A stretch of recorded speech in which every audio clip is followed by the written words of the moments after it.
Well, God commands his people to abide by the covenant, and there are stipulations to the covenant.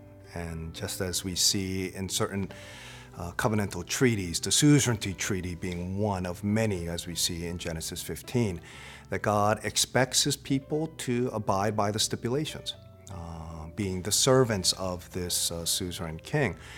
But he clearly knows that we're not covenant keepers and we're covenant breakers. That is why he went between the pieces as opposed to Abraham going between the pieces in Genesis chapter 15. And so the question is, if the requirement is there, if we're called to obey the high standards of the law of God, but we're unable to do it, then what are we going to do with the covenant curses? What are we going to do with the breaking of the stipulations of the covenant? And ultimately, God puts his life on the line, as we see in Genesis 15. And we also see this in Genesis 18, where Abraham is functioning like an intercessor, a priest, praying for the city of Sodom by saying, God, are you going to sweep away or wipe away the righteous along with the wicked? You can't do such a thing. You're a righteous and just God. You can't do such a thing.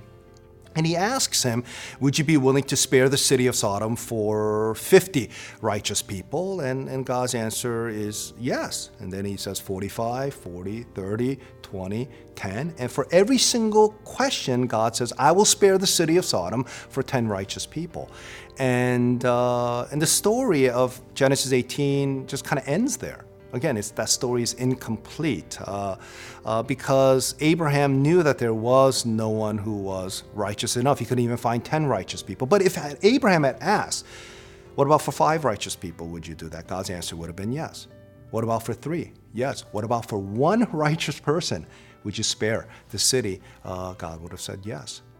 And so again, even in that situation, the story, the impulse of the story is looking for somebody who is that one righteous person who's going to be able to meet the holy, perfect demands of God's covenant and his law.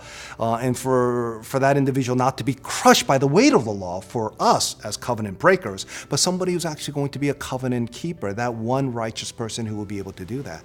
And we also see this in Exodus 24 when there is the ratification of the covenant, where he brings the book of the covenant to the Israelites and he says, hey, here's the book of the law. Are you going to obey this? What are you going to do? And the Israelites at that point, this is after Exodus 17, this is after going through the wilderness of all of the rebellion, they say, we will follow, we will obey, all of it we will obey. And does Moses say, wow, I've got a righteous group of people here. This is going to be one of the most easy pastorates that humanity has ever seen? No, what does he do? He sprinkles the blood on the people without hesitation. Why? Because he knew that even though they're proclaiming that, they did not have the ability to obey the law of God perfectly. So we need somebody who's going to come, that one righteous person who will receive the law, who will fulfill the law, who will obey the law perfectly. And his active obedience would be then communicated or imputed into our accounts. Even though we are covenant breakers, that legally we can become covenant keepers because of that covenant keeping obedience of that one righteous person who has come.